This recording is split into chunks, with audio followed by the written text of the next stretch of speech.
Dear learners, hope you are all doing good. We have letter writing in the fourth semester CSS syllabus, and letter writing is prescribed for 5 marks. Let us see what are the two categories of letters we have. The first one is formal letter. Why this is said to be formal?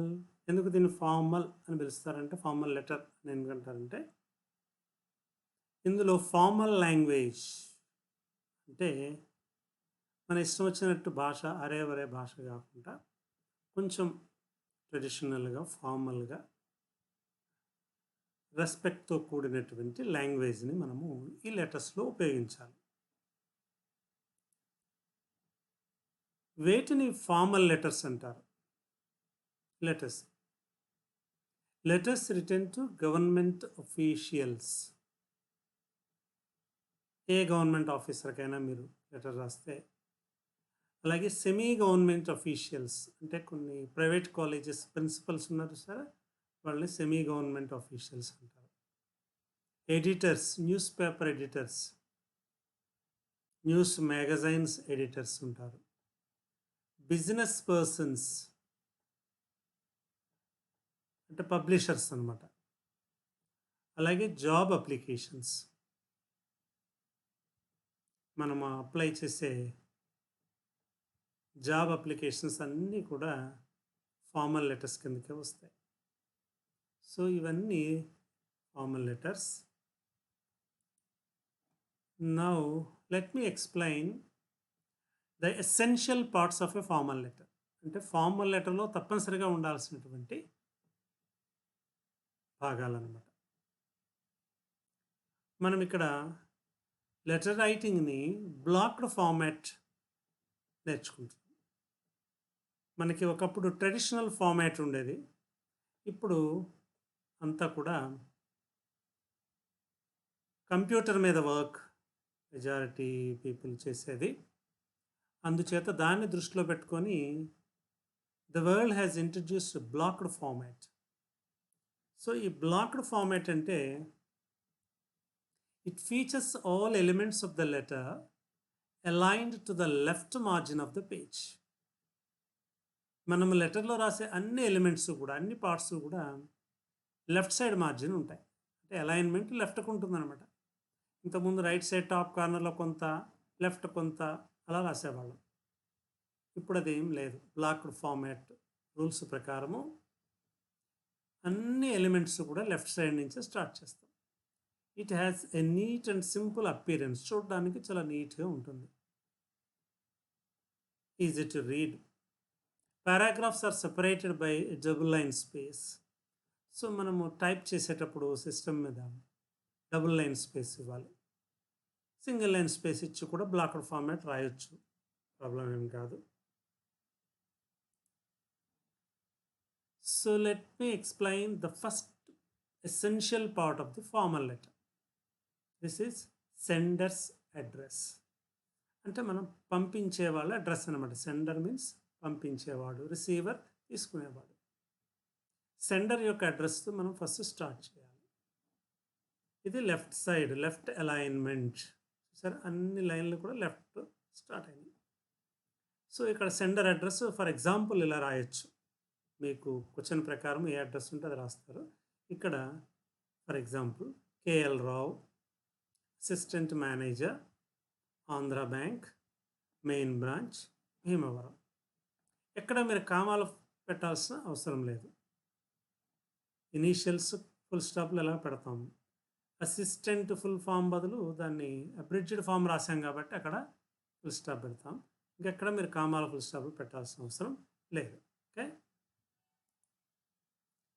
So దీనికి ఇమీడియట్గా following లైన్లోనే space ఏం వక్కల left సైడే same following లైన్లో మనం date you have to right.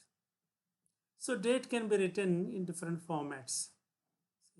15th August 2014 you can say. దీన్నే August 15, 2014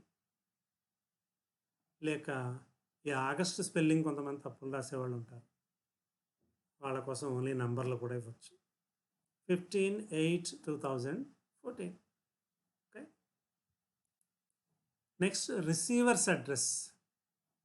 ఎక్కడ రాయాలి receivers address? Same left side, but below date కింద with space in between. So డేట్కి రిసీవర్స్ అడ్రస్కి తప్పనిసరిగా 1 లైన్ స్పేస్ ఉండాలి. డేట్కి సెండర్ అడ్రస్కి ఏమి ఉండాల్సిన అవసరం లేదు. So this is receiver's address. For example, the principal, RRDS college, Bhimavaram 2. No full stops, no commas. Next fourth one, salutation. What is salutation చూద్దాం. సాల్యుటేషన్ అంటే మనము ఇతరులకి ఏమైనా రాసేటప్పుడు డైరెక్ట్గా I am writing this letter so and so అని అనుకుంటా first వాళ్ళని అడ్రస్ చేయాలి, సంబోధించాలి. సో ఈ సంబోధనని సాల్యుటేషన్ అంటాం ఇంగ్లీష్లో. సో ఇది ఎక్కడ రాయాలి? It should be written on the left side below receivers address with space in between. Okay. Receiver అడ్రస్కి ఇమ్మీడియట్ లైన్ వదిలి ఆ తర్వాత లైన్లో మనము సాల్యుటేషన్ రాయాలి.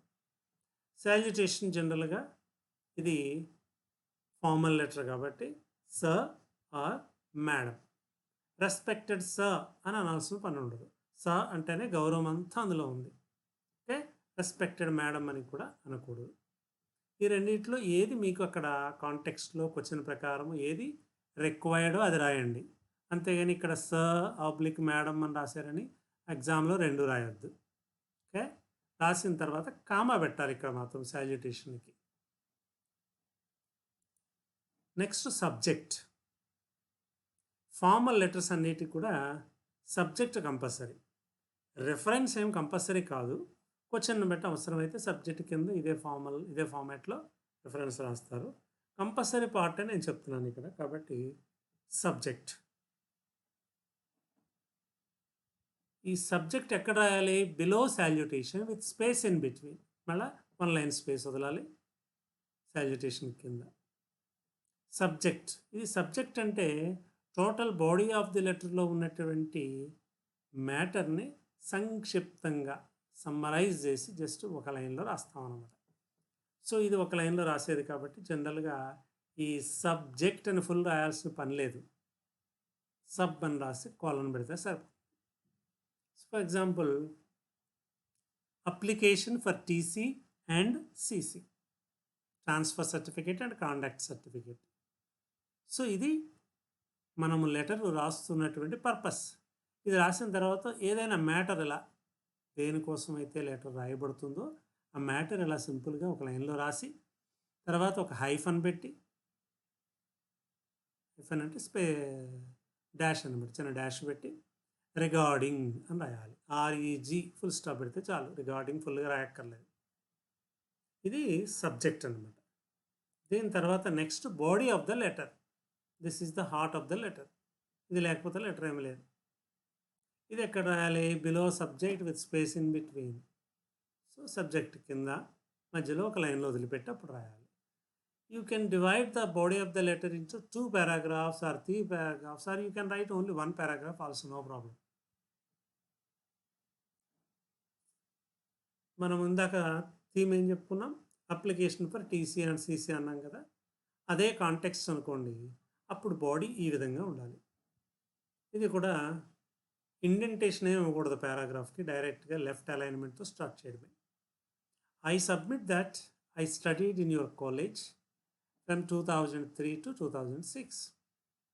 My admission number is 5648 and I completed BA HEP in 2006.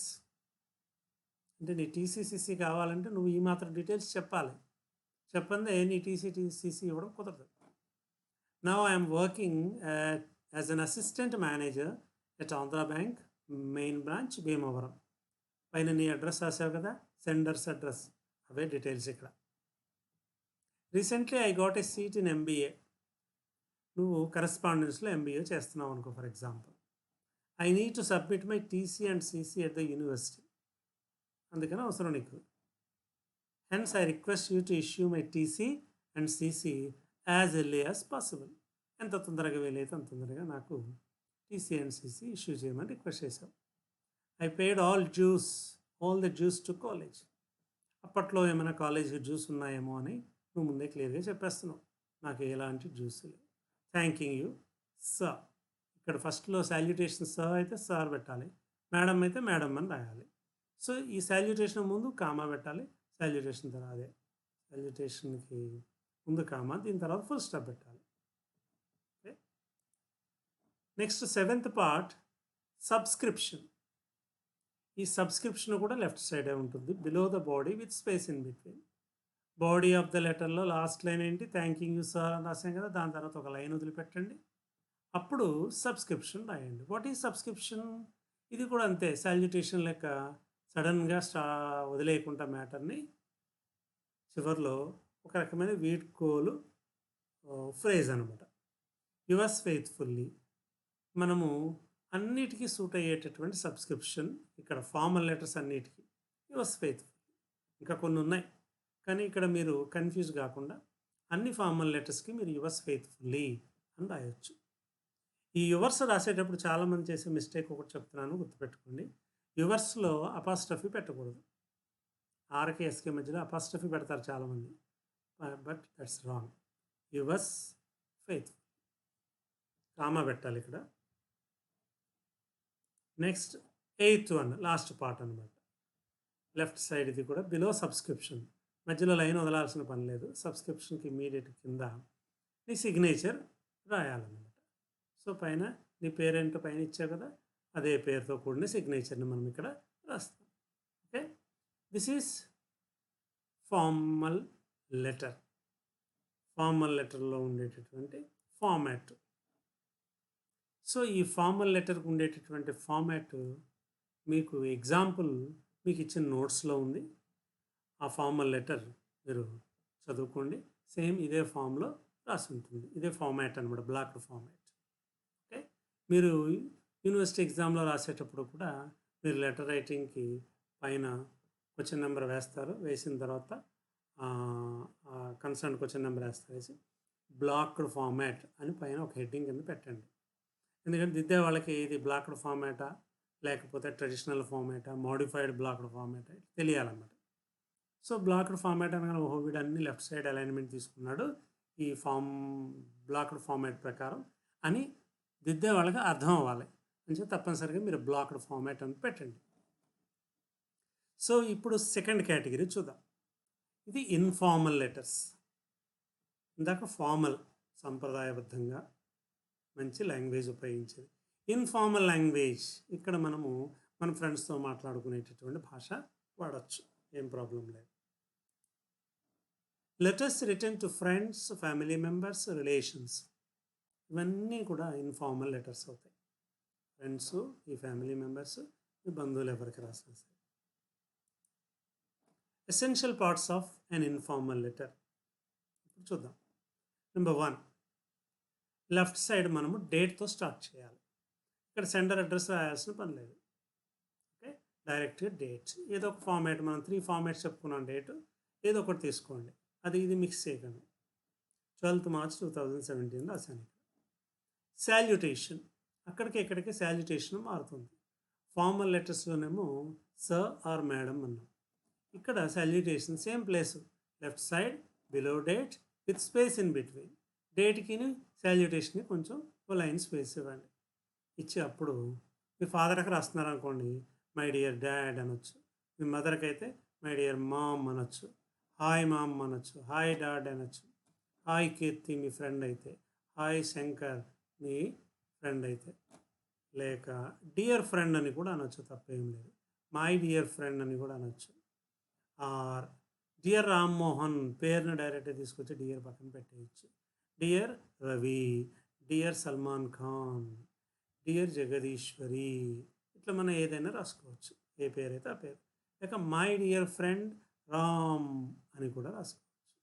Okay, దీని తర్వాత comma మాత్రం తప్పనిసరిగా పెట్టండి. ఇందులో డియర్ రామ్మోహన్ అనండి, మై డియర్ ఫ్రెండ్ రామ్ అనకూడదు. లాస్ట్ 1 ఇంటూ ఎందుకు పెట్టానని చూస్తే మై డియర్ ఫ్రెండ్ అనొచ్చు, మై డియర్ రామ్ అనొచ్చు, అంతేగాని మై డియర్ ఫ్రెండ్ రామ్ అనకూడదు. ఓకే, డియర్ తర్వాత ఫ్రెండ్ అండ్ నేమ్ రెండు రావద్దు, అయితే నేము లేకపోతే relation. Next third one body of the letter. Subject అదేముండదు ఇక్కడ. బిలో సాల్యుటేషన్ స్పేస్ ఇవ్వాలి. It may be written in 2 paragraphs. ఇంతకుముందు లెక్క same rule. You can write in 1 paragraph, 2 or 3. So మనము ఇన్ఫార్మల్ లెటర్కి బాడీ ఆఫ్ ద లెటర్ ఎలా ఉంటుందో చూద్దాం. For example, I'm fine, hope you are fine too. జనరల్గా క్షేమ సమాచారాలు మనము అడుగుతూ ఉంటాం. My annual exams will be completed next week. So నువ్వు ఎక్కడో ఉన్నావు, హాస్టల్లో ఎక్కడో ఉన్నావు, మీ పేరెంట్స్కి లెటర్ రాస్తున్నావు అనమాట. After the exams we are planning to go to Ooty. So exams అయ్యాక వాట్స్ యువర్ ప్లాన్? మీ క్లాస్మేట్స్ అందరు కలిపి ఊటీకి వెళుతున్నారు. We stay there for a week, later I will come home. So ఊటీలో 1 week స్పెండ్ చేశాక then I will come home అని చెప్తున్నాం. I need some money for my tour expenses. కొంత మనీ కావాలని రిక్వెస్ట్ చేస్తున్నాం. Please deposit ₹5,000 in my bank account. నీ అకౌంట్కి 5,000 deposit చేయమని అడుగుతున్నాను. కానీ నీ దగ్గర కార్డు ఉంటుంది, నువ్వు విత్డ్రా చేసుకుంటావు. Convey my regards to mom. అమ్మకి నమస్కారాలు. రిగార్డ్స్ అంటే నమస్కారాలు అని అర్థం తెలుగులో చెప్పాలంటే. And enquiries to J. My brother జేని అడిగానని చెప్పు. సో ఇది. Next subscription. ఇది కూడా left side below the body of the లెటర్కి బిలో ఒక లైన్ స్పేస్ ఉండాలి. ఇక్కడ స్పేస్ అనే విషయం లేదు, మర్చిపోయాం. సో బాడీ ఆఫ్ ద లెటర్కి మీరు రాసేటటువంటి సబ్స్క్రిప్షన్కి తప్పనిసరిగా ఒక లైన్ స్పేస్ ఉంచాలి. సో ఇక్కడ రాయాల్సిన సబ్స్క్రిప్షన్స్ ఏంటంటే యువర్స్ లవింగ్లీ, యువర్స్ అఫెక్షనేట్లీ. పెద్దవాళ్ళకైతే జనరల్గా 2 రాస్తాం. పిల్లలైతే ఫ్రెండ్స్, మీ ఏజ్ వాళ్ళు అట్లాంటి వాళ్ళు అయితే cheers, best wishes, bye for now, bye అలా రాసి కామా పెట్టాలి. ఓకే, అంత ఇన్ఫార్మల్ కాబట్టి ఏదైనా రాసుకోవచ్చు, కావాలి. With love, lots of love ఇట్లా కూడా రాసుకోవచ్చు. దీని తర్వాత last part signature. Okay, signature అంటే మనం ఎక్కడ పెట్టాలి? ఇమ్మీడియట్గా ఇంతకుముందు రాసిన సబ్స్క్రిప్షన్ ఉంది కదా, సబ్స్క్రిప్షన్కి నెక్స్ట్ లైన్లోనే సిగ్నేచర్. స్పేస్ ఏం అవసరం లేదు.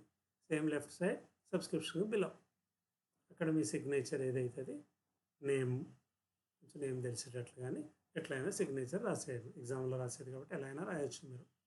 ఇక్కడ రావణ్ అని సిగ్నేచర్ పెట్టారనమాట. సో ఇది మనకి ఇన్ఫార్మల్ లెటర్ యొక్క ఫార్మాట్ అనమాట. సో ఫస్ట్ ఫార్మల్ లెటర్ గురించి డిస్కస్ చేసాం. ఫార్మల్ లెటర్లో మనకి 8 పార్ట్స్ ఉన్నాయి. ఇన్ఫార్మల్ లెటర్స్లో 5 పార్ట్స్ ఉన్నాయి, essential parts. Okay, so informal letter కూడా నేను మీ నోట్స్లో ఎగ్జాంపుల్ ఇచ్చా. మీరు ఆ ఎగ్జాంపుల్ తీసి చక్కగా చదువుకోండి. ఒకసారి చదివితే మీకు ఎగ్జామ్లో ఎలా రాయాలో అర్థమవుతుంది. ఈ లెటర్స్లో ఉన్నటువంటి బాడీ ఆఫ్ ద లెటర్ని మీరేం బట్టి పెట్టాల్సిన పని లేదు, మీరు గుర్తుపెట్టుకోండి. ఈ ఎసెన్షియల్ పార్ట్స్ ఉన్నాయి సరే, వాటిని మాత్రం కొంచెం బాగా గుర్తుపెట్టుకోవాలి. ఫార్మల్ లెటర్ అంటే 8, ఇన్ఫార్మల్ లెటర్ అంటే 5. ఏమేంటో ఒకసారి రివ్యూ చేసుకోండి. ఇన్ఫార్మల్ లెటర్ ఫస్ట్ మనం దేనితో స్టార్ట్ చేసాం? డేట్తో స్టార్ట్ చేసాం. డేట్ తర్వాత నెక్స్ట్ ఏం చేసాం? డేట్ తర్వాత ఏం చేసాం? రెండోది సాల్యుటేషన్.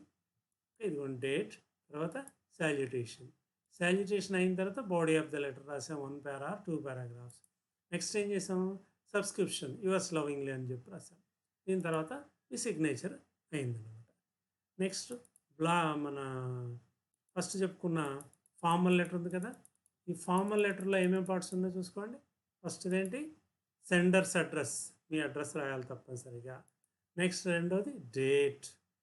నెక్స్ట్ మూడోది రిసీవర్స్ అడ్రస్, అంటే ఎవరికైతే ఉద్దేశించి మీరు లెటర్ రాస్తున్నారో అది తర్వాత రాయాలన్నమాట. ఫస్ట్ మీ అడ్రస్ రాయాలి, తర్వాత డేట్ తర్వాత స్పేస్ ఇచ్చి అప్పుడు రిసీవర్ అడ్రస్ రాయాలి. ఓకే, నెక్స్ట్ సాల్యుటేషన్లో సార్ మేడం వస్తుంది. నెక్స్ట్ సబ్జెక్ట్ బ్రీఫ్గా రాయాలి ఎప్పుడు కూడా. ఒక లైన్ తప్పితే 2 లైన్లు కూడా ఉండొచ్చు. Next body of the letter. Next దీని తర్వాత పార్ట్ ఏంటి? సబ్స్క్రిప్షన్ తర్వాత ఎలాంటి స్పేసు లేకుండా మీరు డైరెక్ట్గా సిగ్నేచర్ రాసేయచ్చు అనమాట. Okay, so this is the video lesson on letter writing. Okay, మీరు ఈ లెసన్ విన్న తర్వాత ఇమ్మీడియట్గా చేయాల్సిన పని ఏంటి? తప్పనిసరిగా మీకు ప్రొవైడ్ చేసిన నోట్స్లో 2 లెటర్స్ ఎగ్జాంపుల్స్ ఉంటాయి. వాటిని తప్పనిసరిగా చదవండి. చదివి అండర్స్టాండ్ చేసుకోండి. అప్పుడు మీరు ఎగ్జామ్లో రాయడానికి మీ మైండ్లో కొంత రెడీనెస్ డెవలప్ అవుతుంది. ఓకేనా? Right, all the best. రేపు నెక్స్ట్ డే ఇంకో లెసన్తో మిమ్మల్ని కలుస్తాను.